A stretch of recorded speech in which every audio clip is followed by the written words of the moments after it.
এক চাঁদাবাজকে উৎখাত করে আর এক চাঁদাবাজকে এই সমস্ত কথা যখন বলেন, কাদেরকে উদ্দেশ্য করে বলেন? ধর্ম ব্যবসায়ীরা কিন্তু ধর্মভীরু নয়। আজকে বিএনপিকে কটাক্ষ করে, বিএনপিকে উদ্দেশ্য করে যারা বিভিন্ন ধরনের কথা বলতে চায়, আমি একটা কথা আপনাদেরকে স্মরণ করে দিতে চাই। দেখবেন যারা মদের দোকানে মদ বিক্রি করে তারা কিন্তু মদ পান করে না, তারা মানুষকে মদ খাইয়ে মাতাল করে। ঠিক না বেঠিক বলছি কথাটা? আর ধর্ম ব্যবসায়ীরা কিন্তু ধর্মভীরু নয়, ধার্মিক নয়। ধার্মিক তারাই যারা ধর্মভীরু। একটা রাজনৈতিক দল সম্পর্কে আমরা ভালোভাবেই জানি, যখন উদ্দেশ্যমূলকভাবে বলে যে এক স্বৈরাচারকে বিদায় করে আর এক স্বৈরাচারকে নিয়ে আসবে, কাকে উদ্দেশ্য করে বলেন?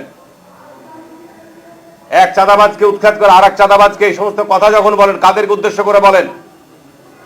যখন বলে বাংলাদেশে একমাত্র তারাই এবং বাংলাদেশ সশস্ত্র বাহিনী তারাই নাকি দেশপ্রেমিক, আর বাংলাদেশে অন্য সব চোর বাটপার, এই কথাগুলো বলেছিল পাকিস্তানের ৭১ সালে যুদ্ধের সময় ওই রাজনৈতিক দলটি একই কথাই বলেছিল যে পাকিস্তান সেনাবাহিনী এবং আমরা ছাড়া আর কেউ দেশপ্রেমিক নয়।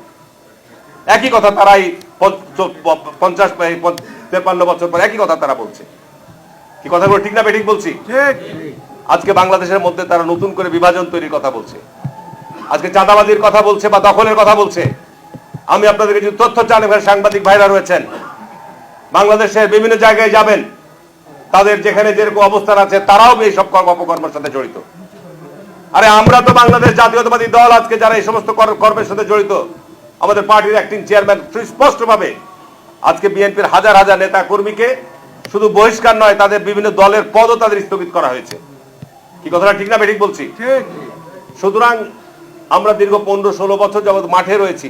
আমার বাড়ি, আমার জমি দখল করেছে, আমার সম্পদ দখল করেছে, আমার আপনার উপর মিথ্যা মামলা দিয়েছে।